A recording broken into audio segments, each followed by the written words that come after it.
Bonjour à tous, bon sabbat. Je vous invite à ouvrir vos Bibles dans 1 Timothée 2, versets 1 à 8. Avant tout, je recommande ceci. Il faut faire des demandes à Dieu, le prier, le supplier et le remercier pour tous les êtres humains. Il faut prier pour ceux qui nous gouvernent et pour toutes les autorités. Alors nous pourrons mener une vie calme et tranquille en étant fidèles à Dieu et en nous conduisant bien. Voilà ce qui est beau et ce qui plaît à Dieu notre Sauveur. Il veut que tous soient sauvés et arrivent à connaître la vérité. En effet, il y a un seul Dieu. Il y a aussi un seul intermédiaire entre Dieu et les êtres humains. C'est un être humain, le Christ Jésus, qui a donné sa vie pour libérer tous les humains. C'est là le témoignage que le Christ a donné au moment fixé par Dieu. Et c'est à cause de ce témoignage que Dieu a fait de moi un messager et un apôtre. Il m'a chargé d'enseigner aux non-juifs ce qu'il faut croire et ce qui est vrai. Je dis la vérité, je ne mens pas. Je veux donc que les hommes prient partout, en levant les mains vers le ciel. Ils doivent le faire avec un cœur pur, en abandonnant toute colère et toute dispute. Amen.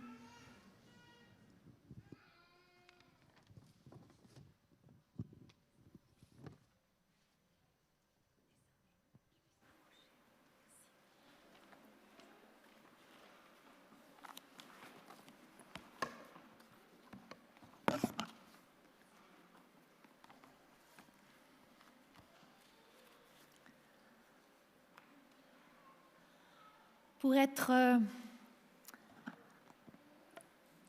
un bon jazziste ou une bonne jazziste, il faut connaître l'improvisation sur des structures musicales. Et c'est formidable comme le Seigneur a prévu que nous puissions développer notre vie spirituelle sur des structures spirituelles qu'il nous a données. Et nous pouvons être très fiers en tant qu'Église adventiste qu'à la fin du 19e siècle, nous a été donné de redécouvrir le sanctuaire. Vous avez reçu le petit flyers du ministère de la prière et nous avons deux objectifs principaux dans notre mission. C'est vraiment d'apprendre à prier au travers du sanctuaire pour que notre mélodie spirituelle s'emballe et soit tout à fait unique à chacun d'entre nous. Nous pourrons improviser chacun selon cette structure. Mais nous avons aussi à cœur d'enseigner ce que dit la Bible sur la parole de Dieu. Et aujourd'hui, je vais prendre particulièrement le texte de 2 Timothée qui vous a été lu, mais juste le dernier verset, le verset 8. Alors, ce verset 8 nous parle « Je veux que tous les êtres humains prient en tout lieu, en élevant des mains pures, sans colère, ni mauvaise pensée. » Il y a comme 3 incontournables à la prière, 3 prérequis, 3 conseils qui viennent de l'apôtre Paul, qui ne sont pas n'importe quoi, parce que l'apôtre Paul, il dit « je veux ». Ça vient du centre de son être, là où il y a la révélation profonde de Dieu. Et la première dimension, c'est de lever des mains pures. Alors c'est vrai que dans notre tradition, on n'a pas trop l'habitude de lever les mains. On peut le prendre au niveau symbolique, bien sûr, et je vais vous expliquer cette symbolique. Mais je vais surtout aussi vous inviter à expérimenter de lever les mains, parce que nous sommes créés esprit, âme et corps, et que Dieu nous veut un, unifié. Donc, la pureté. La pureté dans la Bible, il y a comme toujours une opposition entre ce qui est pur et impur. Et ce n'est pas tellement une notion morale, ce qui plaît beaucoup aux fondamentalistes, au régime dictatorial qui veulent imposer des choses, qui disent ça c'est pur, ça c'est impur, ça c'est bien, ça c'est pas bien. Le mot pur, dans son origine, tahor, et ça c'est la rabbine Delphine Orweiler qui le souligne à juste titre, c'est lié à la lumière. Donc, élever des mains pures, c'est se tourner vers la lumière. Et nous savons très bien dans l'évangile de Jean que la lumière, c'est la parole. La parole, c'est l'incarnation de Dieu, c'est Jésus-Christ. Et la parole, c'est la vérité. Donc, quand je prie, est-ce que je peux me positionner dans mon esprit, dans mon corps, dans mes émotions, vers la lumière, vers le Christ et vers sa vérité, telle qu'elle est contenue aussi dans sa parole. C'est pour ça que c'est très important aussi de prier avec la parole, au travers de la parole. Alors c'est très intéressant, dans l'évangile de Marc, au chapitre 7, il nous est rapporté une histoire de Jésus qui se trouve confronté aux scribes et aux pharisiens, où il critique ses disciples, à Jésus, de ne pas se laver les mains, de ne pas avoir les mains pures, et justement de ne pas pouvoir lever des mains pures à Dieu. C'est très intéressant ce que Jésus va répondre. Il va leur dire, attention, attention, ce n'est pas ce qui vient sur vos mains qui les souille, ce n'est pas ce que vous touchez, ne touchez pas, c'est ce qui vient de l'intérieur de votre cœur qui vous salit, qui rend vos mains impures. Et j'ai ce petit schéma que j'aime bien. En fait, je le lis comme ça, c'est mon interprétation de Marc 7, 14 à 30. C'est comme si Jésus dit, voilà ce qui vous rend impur, ce qui empêche vos mains d'être pures, de les lever vers Dieu, de comprendre la vérité, de comprendre la parole de Dieu, ce qui obscurcit votre entendement. Ce sont tout d'abord les mauvaises pensées. Les mauvaises pensées. Dialogismoi kakoi. Vous entendez kakoi? C'est pas très bon. Eh bien, quand on a des mauvaises pensées, ça nous pousse, moi je dirais, c'est comme si Jésus dit 2 points, je vais vous expliquer à quoi ça vous pousse, vos mauvaises pensées. Et on a 12 portes qu'on va traverser si on ne s'arrête pas dans nos mauvaises pensées. On va descendre jusqu'à la folie, jusqu'à perdre la tête, avoir les pensées confuses. Donc, quand on a des mauvaises pensées, on va développer toutes sortes de comportements solutions. Alors, c'est les relations sexuelles illicites, c'est le vol, c'est le meurtre. Et vous savez, Jésus, il dit le meurtre, c'est déjà dire imbécile à son frère, ou de ne pas le valoriser, ou de ne pas le chérir avec des paroles de bénédiction. C'est de commettre des adultères, pas uniquement des adultères de tromper sa femme, mais c'est aussi de rompre des alliances, des promesses que l'on a données à quelqu'un, à une communauté dans laquelle on s'est engagé. C'est développer toutes sortes de désirs mal placés par rapport aux biens matériels, aux richesses. C'est la méchanceté, c'est la ruse, la tromperie, la trahison. Et ça nous aboutit à toutes sortes de dérèglements, à l'insolence, pour arriver finalement à la calomnie pure, au blasphème contre Dieu et à une attitude d'arrogance. Je suis sur toutes les pensées des autres, toutes les pensées de Dieu, toute la révélation de Dieu, et je me prends pour le centre du monde. Et lorsqu'on aboutit là, la dernière case, c'est la déraison, la folie, perdre la tête, toutes les sortes de dérèglements mentaux. Donc je vous invite à réfléchir si vos mains sont pures. Lever les mains dans la Bible, c'est aussi l'acte du sacrificateur qui bénit. Lévitique chapitre 9, verset 22 dit que Aaron leva les mains et bénit le peuple lorsqu'il eut donné les sacrifices d'expiation, de gratitude. Et lever les mains pour nous, c'est de nous positionner en tant que sacrificateur, d'assumer cette sacrificature de tous les croyants, qui n'est pas réservée aux pasteurs, qui n'est pas réservée à une caste particulière de prêtres, de personnes nommées dans l'Église, mais c'est de prendre notre position de médiateur entre Dieu et les hommes, de prendre votre position de médiatrice entre Dieu et les femmes, de prendre votre position aussi de gratitude, comme Aaron qui a offert des sacrifices d'actions de grâce, qu'on pourrait dire de gratitude.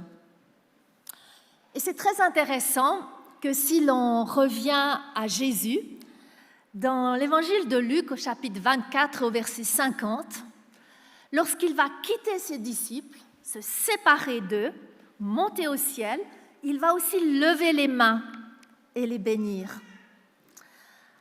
Et là, je trouve très intéressant ce que dit justement Delphine Orweiler. Elle dit que la notion de pureté et d'impureté, surtout d'impureté, la touma, c'est lié à la mort, à la lèpre et au serpent. Et ce qui caractérise ces trois dimensions, c'est l'effondrement d'une limite, d'une membrane. Le serpent, il perd sa peau. Vous savez que c'est le seul animal qui perd sa peau. La lèpre, on perd sa peau. Dans la mort, il n'y a plus de limite, tout s'effondre. Et peut-être qu'aussi savoir élever des mains pures vers Dieu, c'est être capable de ne pas entrer dans l'effondrement personnel, d'être dans la confusion avec autrui, mais de se positionner devant Dieu avec ma propre personnalité, mon individualité, mes propres pensées, pas celles de mon église, de mes parents, de ce que j'ai appris par mes professeurs uniquement, mais de ce que moi j'ai intégré, de ce que moi j'ai mis dans ma pensée propre. Donc, lever des mains pures, c'est refuser dans notre vie tout ce qui est flou, poreux, en fusion, en confusion avec autrui, mais d'être moi, face à Dieu, séparé des autres. Donc, lever des mains pures, c'est lever des mains comme Aaron, comme Jésus, qui savent bénir, dire du bien des autres, dire du bien de Dieu, être dans la gratitude envers Dieu, mais aussi savoir me tourner dans mes pensées vers sa parole, proclamer sa vérité et être absolument dans des pensées. Et ça, c'est une autre dimension de l'impureté et de la pureté dans l'Ancien Testament. Être pur, c'est être dans tout ce qui ouvre le potentiel de vie. Donc tout ce qui va bloquer le potentiel de vie me rend impur. Voyez-vous, ce n'est pas juste voler, coucher ou faire des choses qu'on peut vite catégoriser. Ça nous concerne tous. On peut tous être purs ou impurs. Est-ce que je suis dans le potentiel de vie par rapport à moi-même, à autrui et à Dieu? Deuxième point, prier sans colère. Alors la colère, c'est une émotion très spécifique, n'est-ce pas? Vous l'avez tous expérimenté, on la réprime beaucoup dans souvent la communauté chrétienne, parce que je crois qu'on la comprend mal. La colère, tout d'abord, c'est une émotion qui est illustrée dans la Bible énormément de fois et le plus souvent qui appartient à Dieu. Ça dépasse presque les mentions de Dieu qui est amour, qui est dans l'amour. Vous vous rendez compte? Donc ça veut dire que la colère est super importante à comprendre. C'est quoi la colère? C'est un mouvement intérieur qui vous a été donné de Dieu pour dire « ça, c'est pas juste, ça correspond pas aux lois de Dieu, ça correspond pas aux lois des humains, de mon pays, de ma famille, auquel j'ai adhéré. Je suis pas d'accord avec ça. » Pourquoi on ne peut pas prier avec de la colère? Parce qu'il y a deux types de colère et les deux demandent des actions spécifiques. On ne peut pas se renfermer, fermer les yeux et prier. Il faut agir et je vais vous le montrer par la Bible. Donc, je vais prendre le texte du Deutéronome, chapitre 17, et il est dit là, si tu as une cause relative à un meurtre, vous êtes d'accord, si on tue quelqu'un de votre famille, vous êtes plutôt en colère, non? Si vous avez un différend, en général, c'est rare que dans les différends, il n'y ait pas un peu d'énervement, un petit peu d'émotion qui remonte, ou une blessure. Alors ça, c'est le cas de la colère qui est retournée à l'intérieur. On sait que quelque chose est faux, on est blessé, et puis on ne va pas le dire à l'autre, mais on retourne la colère à l'intérieur. Alors qu'est-ce qu'il faut faire? Eh bien, il faut se bouger, pas rester à ruminer dans ses pensées. Il est dit, si ça paraît trop difficile à juger et fournit matière à contestation, donc à colère, dans tes portes, tu te lèveras et tu monteras au lieu que l'Éternel, ton Dieu, a choisi. Tu iras vers les sacrificateurs, les Lévites, et vers celui qui remplira les fonctions de juge. Tu les consulteras et ils te feront une sentence. Tu te conformeras à ce qu'ils te diront dans le lieu que choisira l'Éternel et tu auras soin d'agir d'après tout ce qu'ils t'enseigneront. Tu te conformeras à la loi qu'ils t'enseigneront, à la sentence qu'ils auront prononcée. Tu ne te détourneras pas de ce qu'ils diront, ni à droite ni à gauche. Et l'homme qui par orgueil n'écoutera pas le sacrificateur placé là pour servir l'Éternel ton Dieu, ou qui n'écoutera pas le juge, cet homme sera puni de mort. Donc, c'est très intéressant. Quand on est en colère, on ne peut pas ruminer. Ça fait 20 ans que j'accompagne des gens, et ça fait 20 ans que je vois les gens qui ruminent arrivent à toutes sortes de maladies psychiques, toutes sortes de dépressions, et c'est vraiment important d'être enseigné là-dessus. Il faut d'abord se bouger. Alors là, il est dit aller à Jérusalem. Vous pouvez monter au Salève, vous pouvez descendre à Genève à pied, il faut se bouger. Mais pas se bouger juste pour se bouger. Il faut aller consulter, se confronter avec son problème de colère et savoir écouter. Vous avez vu 2 ou 3 conseillers, soit les Lévites, soit les sacrificateurs, soit le juge. Et après, ce n'est pas juste de vider son sac, puis ils disent oui, très bien. Non, ils ont des conseils à vous donner par rapport à la parole de Dieu, ce qu'il faut faire. Et ces conseils, il faut se conformer à leur enseignement qui vient de la Bible, se conformer à leurs décisions, et agir promptement. Et on va voir Jésus, il nous donne ce qu'il faut faire. C'est très simple. Vous pouvez presque le faire même sans consulter. Mais il faut agir. Agir avec empressement. Ni à droite, ni à gauche, tu te détourneras.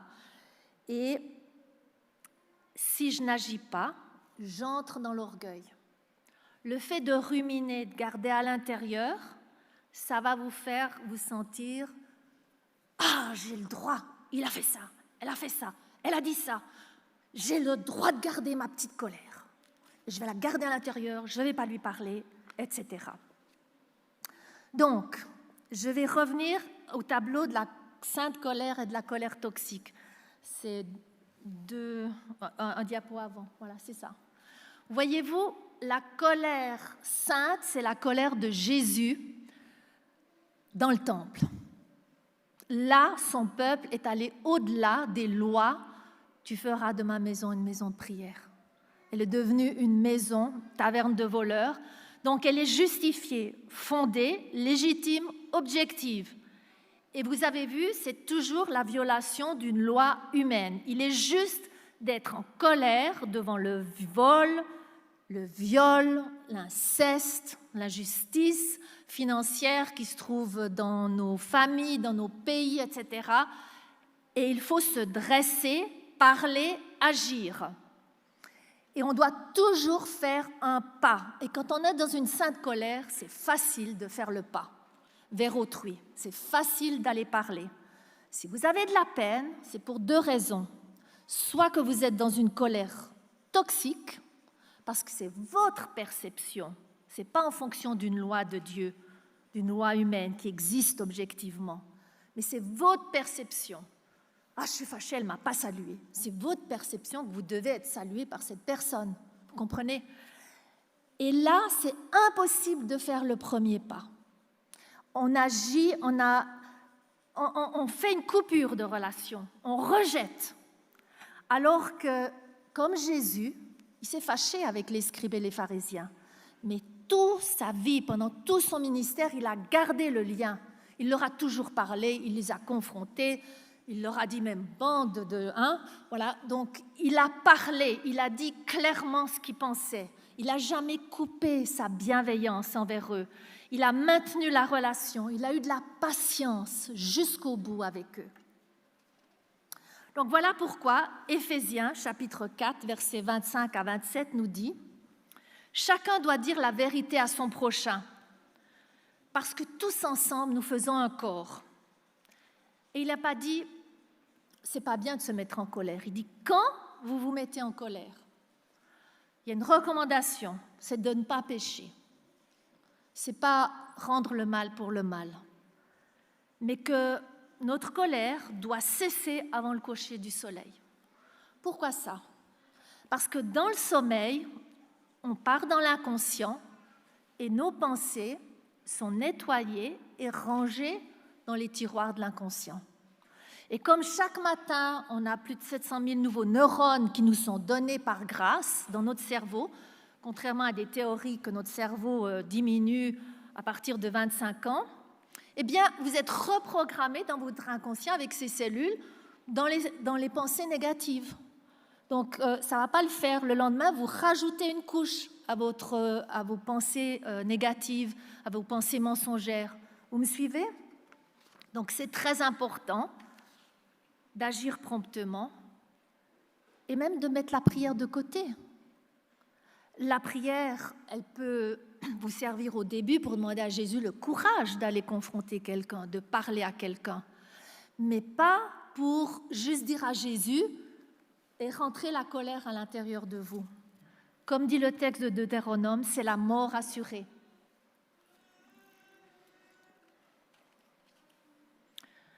Donc, je vous invite à regarder quelles sont vos colères. Si elles sont saintes, agissez. Si elles sont toxiques, allez regarder les croyances mensongères et limitantes qui sont derrière. Moi, je m'énerve tout le temps, enfin, plus trop maintenant parce que Jésus m'a donné des guérisons intérieures, mais je m'énervais tout le temps quand je suis à une queue puis que ça va lentement ou que je suis derrière un conducteur et ça va lentement, etc. Et en fait, pourquoi je m'énerve? Qu'est-ce qui se passerait si je ne m'énervais pas? Ça, c'est la question à se poser. Qu'est-ce qui se passerait si je ne m'énervais pas pour les colères toxiques? Je me sens démunie, impuissante. Je ne peux pas le dépasser, je ne peux pas accélérer cette queue. Et effectivement, ça me renvoie à une croyance très profonde en moi où je me suis sentie démunie, impuissante, toute petite fille, à l'âge de 3 ans et demi. Et c'est comme encore une croyance à laquelle j'adhère en tant que femme de 64 ans. Et c'est là que Jésus doit venir avec sa lumière et sa vérité. 3e point, prier sans mauvaise pensée. Vous allez me dire, ça redit la même chose, exactement. Paul, il a tellement envie qu'on comprenne, il fait comme un petit chiasme avec la colère au milieu. L'impur, le pur, les mauvaises pensées, c'est tout dans le même sac. c'est les kakoi dialogismoi. Alors, je vous ai déjà souligné les mauvaises, ça vous fait sentir quelque chose de pas très bon. Et puis, c'est les mauvaises pensées sur autrui, sur Dieu aussi, mais aussi sur nous-mêmes. Ça vous est jamais arrivé de vous sentir pas à la hauteur, de sentir que vous êtes moche, nul, bête, sans valeur, toute seule, pas aimable. En tout cas, c'est rarement que les gens disent ça ouvertement, mais quand ils écoutent profondément, c'est les mauvaises pensées qui ont été apprises dans un contexte historique de leur vie et auxquelles ils adhèrent plus trop au niveau de leur intellect, mais au niveau de leur être profond. Et pour cela, nous avons besoin de la vérité de Jésus. Nous avons vraiment besoin que Jésus vienne nous rejoindre là. Et c'est pourquoi Paul nous dit dans Romains chapitre 12, verset 2, « Ne vous conformez pas aux habitudes du monde, à ce que vous avez appris en grandissant, qui vous a impacté, parce que tout ce qu'on a appris avant 6 ans nous a impacté et engrangé dans notre inconscient et subconscient. Mais avec l'Esprit de Dieu, vous pouvez aller écouter là et vous pouvez inviter le Saint-Esprit pour vous dire la vérité, pour que vous soyez libérés de ces fausses pensées. Moi, pendant 49 ans de ma vie, j'ai été complètement envahie par la mauvaise pensée. Je ne vais pas y arriver. Et je l'ai dit la semaine dernière, je ne vais pas y arriver à lire, je ne vais pas arriver à étudier, je ne vais pas arriver à prêcher, je ne vais pas arriver... Et ça m'a handicapée toute ma vie. Alors bien sûr, j'ai développé des comportements solutions, d'y arriver par mon coude, de m'exercer, de passer des heures aux études, 10 fois plus que les autres, de demander à ma mère de lire mes livres, etc. J'y suis arrivée, mais à la force de mon propre poignet. Et c'est très fatigant. Jésus veut nous donner du repos. Il veut nous donner sa lumière, sa vérité. Et il veut renouveler nos pensées. Il veut, mais laissez Dieu vous transformer, vous métamorphoser, dit le texte, comme un papillon qui fait sa mue, par le renouvellement de vos pensées, par le renouvellement de votre esprit, où là sont engrangées toutes ces pensées conscientes, subconscientes, afin que vous discerniez quelle est la volonté de Dieu, ce qui est bon, agréable et parfait. Alors, prier en levant des mains pures, sans colère ni mauvaise pensée, c'est facile pour soi, mais Jésus va monter la barre encore un peu plus loin et plus haut.